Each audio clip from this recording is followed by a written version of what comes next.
이방인들에 대해서 말씀하고 있는 것입니다. 사실 65장부터는 바로 앞에서 선지자의 이 탄식에 대한 여호와의 응답으로 나오고 있는 말씀들입니다.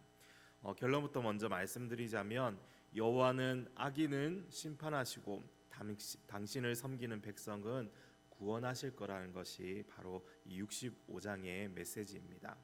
이 일을 위해서 하나님은 자신을 부르는 자들에게 즉각 응답할 준비가 되어 있음을 말씀하고 있습니다.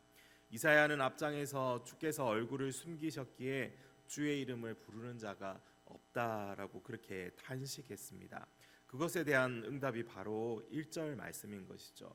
1절은 말 그대로 주님은 이방인들에게까지 자신을 드러내시고 보이시는 하나님이심을 나타내는 것입니다. 구하지도 않고 찾지도 않았고 그분의 이름을 부르지도 않았는데 내가 여기 있다, 내가 여기에 있다고 그들에게 나타내 보이시는 하나님이심을 지금 말씀하고 있는 것입니다. 선지자의 탄식을 우리가 이미 들었지만 문제는 하나님께 있는 것이 아니라 이스라엘에게 있는 것임을 우리는 너무도 익히 잘 알고 있습니다. 2절에서 묘사되는 모습이 바로 이스라엘의 이 전형적인 모습인 것이죠. 우리 2절 말씀을 같이 읽어보겠습니다. 내가 종일 손을 펴서 자기 생각을 따라 옳지 않은 길을 걸어가는 패역한 백성들을 불렀나니.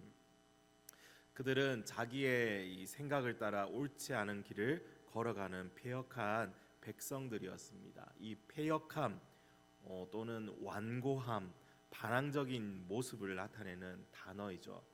이 패역한 모습을 신명기 21장에서는 구체적인 예를 들면서 설명하고 있는데요. 한 성읍에 완악하고 패역한 아들이 있었습니다. 그는 아버지나 어머니의 말을 순종하지 않고 부모가 징계해도 순종하지 않는 그러한 자식이었습니다. 마치 엘리 제사장의 이 아들들을 보는 것 같습니다. 그런 패역한 아들을 부모가 성문으로 끌고 가서 성읍 장로들에게 이야기합니다. 이 자식은 완악하고 패역하여 우리의 말을 듣지 않고 방탕하고 술에 잠긴 자라. 이렇게 하면 그 성읍의 모든 사람들이 이 아들을 돌로 쳐서 죽이라고 하나님께서 명령하십니다. 왜 죽이는지 그 이유가 이렇습니다. 그 성읍에서 악을 제하라. 그러면 온 이스라엘이 듣고 두려워하리라. 그 시체를 나무 위에 밤새도록 두지 말고 그날에 장사하라. 그래서 내 하나님께서 내게 주시는 땅을 더럽히지 말라. 나무에 달린 자는 하나님께 저주를 받았음이니라. 내가 거하는 이 땅을 더럽히지 말라. 실로 이 무서운 말씀이지만 이 패역한 아들의 이야기는 사실 오늘 이스라엘 백성의 이야기입니다. 그들이 패역한 백성이라 불린 이유도 계속해서 나열되어 있습니다. 우리 오늘 본문 3절부터 5절 말씀을 보시면 곧 동산에서 제사하며 벽돌 위에서 분향하여 내 앞에서 항상 내 노를 일으키는 백성이라. 그들이 무덤 사이에 앉으며 은밀한 처소에서 밤을 지내며 돼지고기를 먹으며 가증한 것들의 국을 그릇에 담으면서 사람에게 이르기를 너는 내 자리에 서 있고 내게 가까이 하지 말라. 나는 너보다 거룩함이라 하나니 이러한 자들은 내 코에 연기요 종일 타는 불이로다.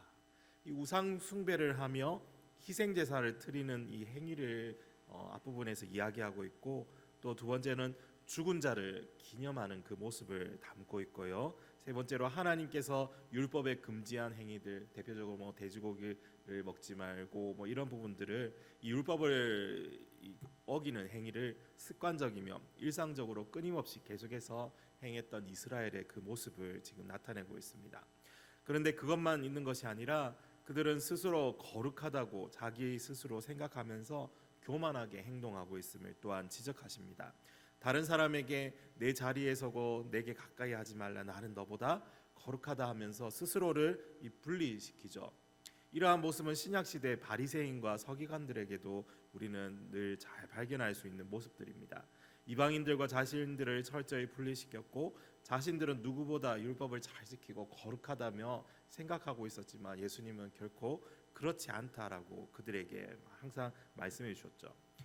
그렇다면 이 모든 가증한 행동들에 대해서 하나님께서 어떻게 반응하시는지 5절 말미에 이렇게 나옵니다.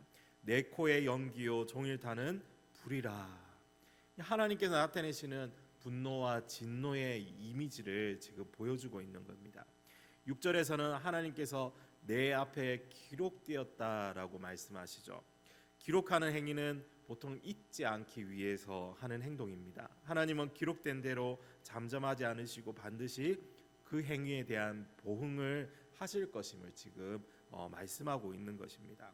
그들의 이 죄대로 갚으시고 그뿐 아니라 그들의 죄악과 조상들의 죄악까지 보응하시겠다고 말씀하십니다. 그들 열조로부터 지은 죄가 얼마나 많이 축적되었는지 말하지 않아도 사실 우리는 너무도 잘 알 수 있는 부분입니다. 결국 이스라엘은 그들의 패역함에 마땅한 징계를 받게 됩니다. 가나안 땅에서 악을 제거하시기 위해 그들을 멀리 이방인의 땅으로 옮기시죠. 그리고 그들의 이야기는 온 세상이 듣고 두려워해야 하는 본보기와 같이 전해지게 됩니다. 그리고 우리는 아까 신명기 21장의 패역한 아들의 이야기 끝에서 너무도 익숙한 장면을 우리가 보게 됩니다. 나무에 달린 자는 하나님께 저주를 받았음이라. 패역한 아들은 성읍 사람들의 눈에 보여주는 경고입니다. 돌로 치고 그를 나무에 매달아 두었던 것이죠. 모두가 패역함의 끝을 보도록 성읍 밖에 매달아 두었을 것입니다.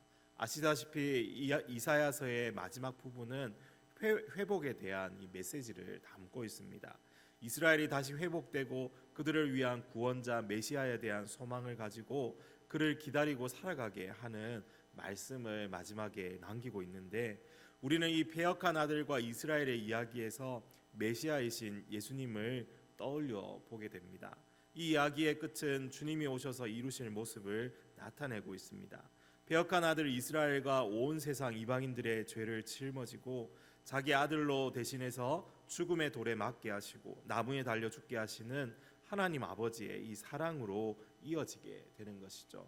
나무에 달리신 예수님은 마치 하나님께 저주를 받은 자 같이 온 인류에게 쏟아져야 하는 하나님의 진노의 잔을 대신해서 받으십니다. 사랑하는 성도 여러분, 주님의 십자가와 그 대속의 사랑을 날마다 우리가 기억하고 되새겨 보아야 합니다. 왜냐하면 내가 받아야 할 그 패역함, 그 고통, 죽음, 목마름, 아픔, 비참함과 질고를 모두 예수님께서 대신 받으셨기 때문이죠. 이렇게 받은 큰 은혜를 모른 채 살아간다면 그걸 두고 우리는 배은망덕이라고 부르는 것입니다. 오늘 하루도 여러분의 가슴에 이 큰 은혜를 새기며 주님께서 나를 위해 하신 그 일을 계속해서 묵상하시고 내 영혼 깊은 곳에서 솟아나오는 그 감사와 찬양, 고백과 기쁨으로 하루 종일 그것을 묵상하며 살아갈 수 있는 저와 여러분 되기를 간절히 소망합니다. 우리 함께 기도하겠습니다.